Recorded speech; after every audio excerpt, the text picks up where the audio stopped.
Je vais vous dire une chose. Le langage de la grâce est plus véritable, plus fort que le langage de la loi. Le langage de la grâce est supérieur parce que la loi énonce la parole de Dieu, alors que dans la grâce, la parole de Dieu s'exprime. Quel que soit ce que vous avez, quelque chose qui vous fait courber de honte, d'amertume, quand vous pensez à ça, vous avez mal. Vous avez l'impression que tout le monde vous regarde dans votre honte. Vous avez l'impression que tout le monde se moque de vous quelque part à cause de ce que vous êtes, à cause du mal que vous redoutez et que vous portez malgré vous. La grâce de Dieu a visité la terre. Croyez-moi, Jésus-Christ, c'est la manifestation vivante de la grâce de Dieu au milieu des hommes. Et quand ces choses s'effectuent, croyez-moi, nous devons donner un sens à la grâce. Parce que nous devons apprendre à rendre grâce à Dieu pour la grâce. Amen. Nous ne devons pas considérer que c'est une faveur simplement. Mais c'est une faveur que nous devons prendre avec beaucoup de considération et de respect. C'est à cause de cette grâce que nous devons marcher dans la crainte pour honorer celui qui est l'expression vivante de cette grâce. Ils ont crié Jésus, aie pitié de nous. Alléluia. Aie pitié de nous, fils de David. Je crois qu'aujourd'hui, ça doit parler très fort dans notre cœur. Parce que le même cri qui monte des cœurs, c'est le même cri que chacun de nous peut avoir à quelques moments de sa vie. La grâce est là. Aujourd'hui, je peux dire, nous avons trouvé grâce aux yeux de Dieu. C'est plus à l'époque où les gens aspiraient encore à la grâce. Nous sommes en pleine expression, en pleine jouissance de la grâce. C'est pourquoi, puisque nous vivons dans la grâce et que nous bénéficions de cette grâce, nous devons savoir célébrer cette grâce. Nous devons savoir rendre grâce pour cette grâce. Sinon, on tombe sous le coup de quoi? De l'ingratitude, ce qui n'est pas bien pour les hommes et les femmes qui ont reçu la grâce. Apprenons à apprécier la grâce à sa juste valeur. La grâce ne se soumet pas aux mœurs et coutumes établies. La grâce ne connaît pas ces choses, c'est la grâce. Quand elle arrive, quelles que soient les mœurs et coutumes de chez vous, la grâce ne se soumet pas aux coutumes. Quand quelqu'un a trouvé grâce, il a trouvé grâce. Ça peut aller à l'encontre des coutumes. Ça peut aller à l'encontre de nos habitudes, à l'encontre des mœurs qui sont établies, enracinées. Quand la grâce s'exprime, elle s'exprime. Et généralement, c'est toujours autrement. Et c'est ça qui fait la différence. La grâce est au-dessus. La grâce est supérieure à la loi. Alléluia. Vous pouvez avoir l'habitude de vivre d'une certaine façon. Mais quand quelqu'un a reçu la grâce, il s'exprime toujours autrement. C'est pourquoi je dis, le langage de la grâce n'est pas nécessairement perceptible par le sens humain. C'est Dieu qui s'exprime au milieu des hommes. C'est ça la grâce. C'est pas parce qu'on a l'habitude de passer là-bas que la grâce passe là par là. Non, la grâce, c'est la grâce. Il peut frayer un chemin là où il n'y avait pas le chemin. C'est ça la grâce. Il peut faire tomber une montagne ou une colline pour se frayer un passage. C'est ça la grâce. La grâce ne connaît pas de limitation. Non. Il ne faut pas tracer un chemin à la grâce. C'est pourquoi les hommes porteurs de grâce, on ne les maîtrise pas. Si vous fermez cette porte, vous avez l'impression que ça s'exprime toujours. Parce qu'il y a une autre porte qui s'ouvre là-bas. C'est ça la grâce. On ne peut pas maintenir la grâce sous une boîte. Ça va éclater. Alléluia. Oh, nous devons vénérer le roi pour la grâce qu'il nous a accordée. Je veux qu'on comprenne le sens de la grâce. Pour que nous puissions tous aspirer à vivre dans la grâce. Parce que le contraire de la grâce, ce sont les efforts humains. Un homme qui vit dans la grâce, qui voit l'expression de la grâce, ne fait pas beaucoup d'efforts. Non. C'est l'expression de la vie de Christ en lui. C'est ça la grâce. Vous n'allez pas lui dire, il n'y a pas de chemin. Le jour où il n'y avait pas de chemin, il a marché sur les eaux. Non, vous n'allez pas retenir la grâce. Impossible de retenir la grâce. De dire, ça c'est le chemin, tu vas passer par là. Non, c'est la grâce. Laissez la grâce s'exprimer. C'est pourquoi il faut que la communion du Saint-Esprit nous fasse comprendre ces choses. Si vous avez la grâce, vous êtes l'homme le plus béni. Alléluia. Parce que l'expression de la grâce, c'est Dieu qui se manifeste par vous. C'est encore une grâce. Et si vous avez reçu grâce de la part de Dieu, vous dépendez directement de Dieu. C'est-à-dire votre vie dépend exactement de Dieu. L'influence extérieure n'aura pas d'impact dans votre vie parce que vous dépendez plutôt de Dieu. La grâce que vous avez, vous ne l'avez pas reçue d'un homme. C'est Dieu qui vous l'a donnée. Même si c'est par imposition de main, ça vient de Dieu. Ça se respecte. Vous dépendez de Dieu. C'est-à-dire que votre vie, vos lendemains, là où vous allez, le chemin de votre existence, tout est sous le contrôle du Dieu de votre grâce. C'est pourquoi il faut appeler le Seigneur le Dieu de ma grâce. Alléluia. Quand vous dites Seigneur de ma grâce, quelque chose qu'il a planté en vous va se manifester. C'est pourquoi vous devez savoir en quoi vous êtes établi. Vous n'allez pas échouer sous le coup et la sanction des hommes. Impossible. Parce que vous êtes établi dans une certaine grâce. Alléluia. La Bible dit, c'est Dieu qui fait miséricorde. Ça ne vient ni de l'Orient ni de l'Occident. En Afrique, nous croyons que le bonheur vient de l'Occident. En Afrique, nous croyons que l'Occident, ça ne va plus, c'est l'Orient. Non. La Bible dit ni de l'Orient ni de l'Occident. C'est pourquoi au Congo, nous devons apprendre à compter sur notre Seigneur. Le bonheur du Congo de demain dépendra de l'effectivité de Christ au milieu de nous. C'est encore l'expression de la grâce. Une nation qui a trouvé grâce au milieu d'autres nations. Nous ferons la différence à cause de la grâce que nous avons trouvée aux yeux de Christ. Alléluia. Quand Dieu marchait avec Israël, c'était l'expression de la puissance de Dieu au milieu de son peuple. Et ce peuple était différent. C'était un peuple mis à part. La grâce, c'est Dieu qui agit en un homme. Lorsque une nation reçoit une grâce, c'est l'expression de la puissance de Dieu sur une nation. Et c'est une nation qui fait la différence. Alléluia. Ça ne vient pas de l'Orient. Ça ne vient pas de l'Occident. Ça doit nous pousser à changer nos mentalités, à croire à ce que nous sommes par rapport à ce que nous avons reçu de Dieu. Nous n'aurons pas de compte à rendre à l'Occident. Nous n'aurons pas de compte à rendre à l'Orient. C'est Dieu qui parle de l'Orient et de l'Occident. Alléluia. Donc c'est à nous de comprendre en tant que bénéficiaires de cette grâce. Attachons-nous à la grâce. Vous ferez la différence. Il y a le signe de Dieu qui se place en nous simplement parce que vous êtes bénéficiaires de sa grâce. Tout ce que vous ferez marquera la différence. Tout ce que vous entreprendrez fera voir que c'est différent de ce que les hommes peuvent faire.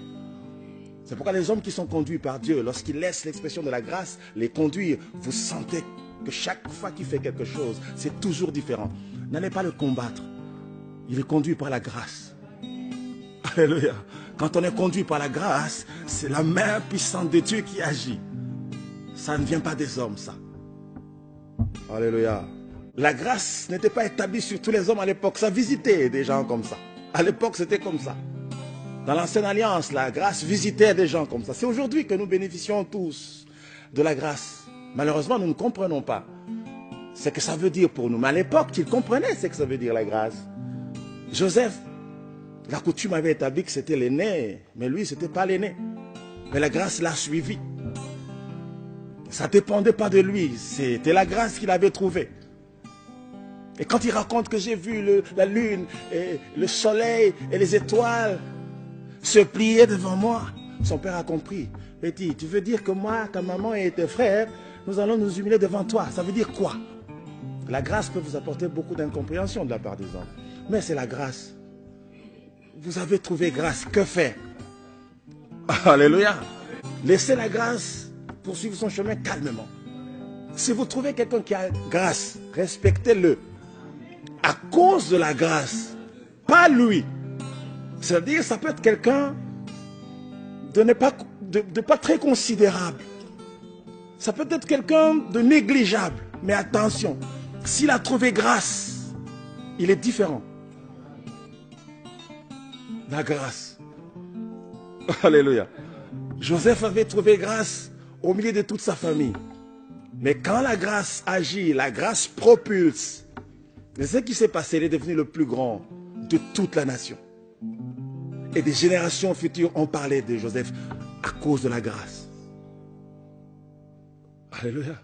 Vous voulez marquer votre génération, travaillez selon la mesure de la grâce que Dieu vous a donnée. La mesure de la grâce que Dieu vous a donné. Ne faites rien en dehors de votre grâce.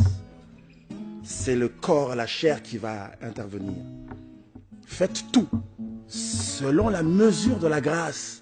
Vous verrez toujours la main de Dieu.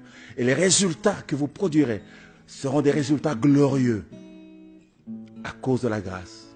Vous avez trouvé grâce, même dans votre boulot. Vous allez énerver des gens. Simplement parce que tout ce que vous faites, vous le faites bien. La hiérarchie a besoin de vous. Vous rendez le travail toujours comme il faut. Vous faites du bien à la hiérarchie. Vous allez susciter la jalousie. La grâce ne s'exprime jamais sans susciter la jalousie. Peu importe le soulèvement à côté de vous, vous avez trouvé grâce. Foncez selon la mesure de la grâce que Dieu vous a donnée. Un vrai adorateur ne se bat jamais. Il connaît sa grâce. Donc, il connaît ses limites. Alléluia.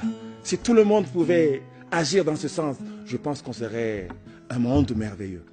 À l'époque, on avait un cours comme ça, et un livre comme ça, c'était écrit ce monde merveilleux. J'espère que ce monde est merveilleux. Mais le monde ne sera merveilleux que lorsque la grâce de Dieu agira en chacun de nous. C'est pourquoi il n'y aura pas de jalousie, il n'y aura pas de meurtre, il n'y aura pas de haine, il n'y aura pas de discorde, il n'y aura pas de... Non, les gens seront dans l'harmonie parfaite parce que la grâce respecte toujours la grâce. Alléluia. Toutes les dispositions protocolaires étaient prises, il n'était pas dedans. Mais la grâce intervient et il passe devant. N'allez pas lui dire, toi, viens ici. Non. Parce qu'on ne peut pas faire reculer le Seigneur. L'expression de la grâce, retenez-le, c'est la main de Dieu qui agit dans un homme. C'est ça la grâce. Il était non partant, mais il est le premier. Allez-y comprendre quelque chose. Moi j'appelle ça le mystère de la grâce. Aspirons tous à la grâce, mes frères. C'est pourquoi agissons selon la grâce. Cherchez à savoir, Seigneur, c'est quoi la grâce que dont tu m'as investi. Et nous allons comprendre plus tard comment l'expression de la grâce ouvre les cieux. Nous allons comprendre comment tout a été investi selon la grâce. Tout selon la grâce. Ce sont les points qui viennent après. Mais maintenant, je voudrais que je vous donne juste une idée de la grâce. Comment elle s'exprime.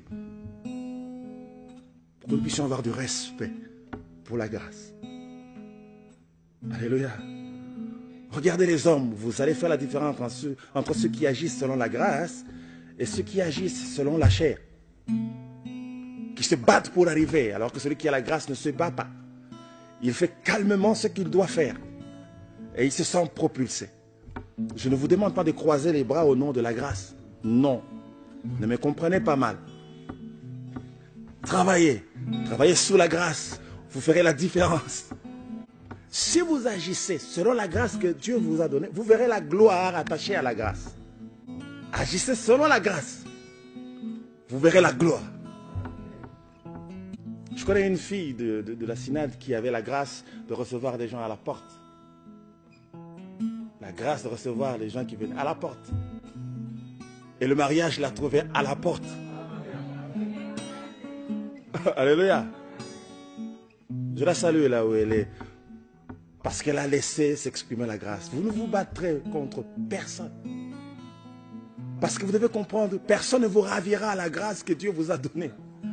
C'est pourquoi ne vous sentez jamais menacé par quoi que ce soit. Mettez votre cœur à soutenir ceux dont la grâce s'exprime également, comme vous. Parce que vous aussi, vous avez votre grâce. C'est ça qui fait la différence entre les hommes. Vous ne serez jamais comme l'autre. Et si vous ne serez jamais comme l'autre, sachez que l'autre ne sera jamais comme vous. C'est ce qui fait que dans la différence, nous sommes dans l'unité. La différence de chacun s'exprimera pour que le but commun soit atteint dans la gloire. Alléluia. Personne ne va tirer la couverture de son côté. Parce que la grâce, c'est comme un étang qui s'ouvre sur tous les hommes de la terre. Personne ne va dire qu'il tire la couverture de son côté parce que vous êtes tous sous la couverture de la grâce. C'est que les hommes doivent savoir en quoi ils sont établis. La grâce produit toujours la gloire qu'elle renferme lorsqu'elle est exercée en toute humilité. Si tu vois quelqu'un rempli de lui-même, imbu de sa personne, il n'a pas la grâce.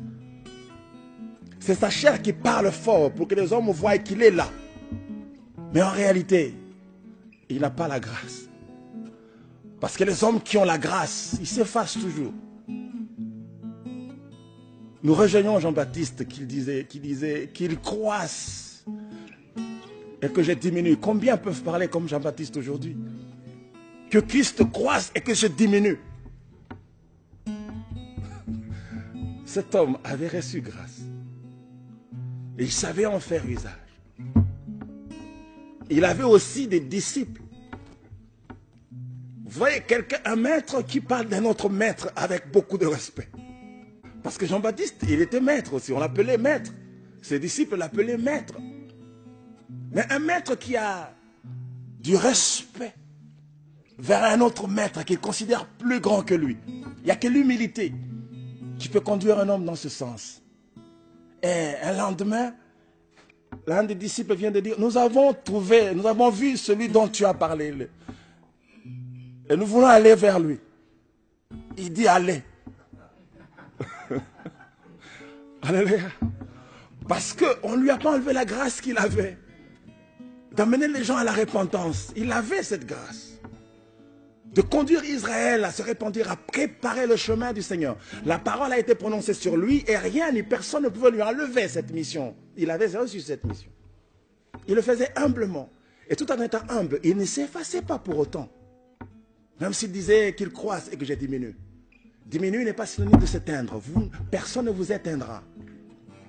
Vous serez là et vous allez élever davantage le véritable roi. Et c'est ce qu'il a fait. Alléluia. Chaque grâce contient sa propre gloire. Si vous avez la grâce de balayer, balayez bien. La grâce vous trouvera en train d'exprimer. La gloire vous trouvera en train de vivre votre grâce de balayer. Comment cela va s'exprimer, personne ne sait. Parce que personne ne saura évaluer avant qu'elle ne s'exprime les effets de la grâce. Elle produit toujours des gloires terribles. Ne minimisez pas ce que vous faites. Si vous le faites parce que Dieu vous a fait grâce de le faire, faites-le bien, avec action de grâce, avec amour. Ne croyez pas que tout le monde doit être haut perché. Non. C'est à ceux que Dieu fait grâce qu'il est dit, il prend les faibles, les pauvres de la poussière, il les fait asseoir avec les grands. C'est ça la grâce. Il n'était pas cité parmi les grands, mais il se retrouve parmi les grands, il ne sait pas très bien comment. Il y en a beaucoup qui vivent l'expression de la grâce comme ça. Il y a peu de temps, il n'était rien. Quand on parlait des gens, on ne le citait pas. Quand on appelait les hommes importants, on ne le citait pas. Mais il était là. Mais la grâce l'a visité. Aujourd'hui, il s'assoit parmi les grands, dans des grandes rencontres. Il est là comme ça, on demande son avis, il donne son avis. Il a trouvé grâce. Si vous voyez des choses comme ça, vous arrivez, faites-vous encore plus petit. Humiliez-vous encore davantage. Vous allez comprendre le principe que l'humilité précède toujours la gloire. L'humilité dans la grâce vous élève dans la gloire qu'elle contient. Quand on va adorer Dieu pour la grâce, vous devez avoir les mots pour lui exprimer ces choses. Votre grâce parle plus fort que les efforts des hommes. D'abord, c'est comme un vent qui souffle. Vous ne voyez même pas comment ça opère. Vous allez l'arrêter comment? La grâce, elle produit toujours des résultats glorieux. La grâce produit toujours des résultats glorieux. Parce que chaque grâce contient sa propre gloire. Si vous parlez selon la grâce, vous allez parler différemment. Que la science ne nous retienne pas. Que la connaissance des hommes ne nous retienne pas. Il faut toujours chercher la grâce. C'est une qualification surnaturelle. C'est-à-dire c'est Dieu qui vous qualifie. C'est comme Betsaleel, l'artiste divinement qualifié. Il avait trouvé grâce, divinement qualifié. Vous pouvez être une pléthore de personnes qui agissent selon la science qu'ils ont appris. Mais il y a des gens qui n'apprennent pas nécessairement selon la voie de la science. Ils sont qualifiés surnaturellement. Attention. Écoutez, ne vous sentez pas complexé. Parce que vous n'avez pas fait les grandes études de théologie. Non, ne vous sentez pas complexé. Si Dieu vous qualifie par la grâce pour que vous apportiez sa parole, vous allez apporter sa parole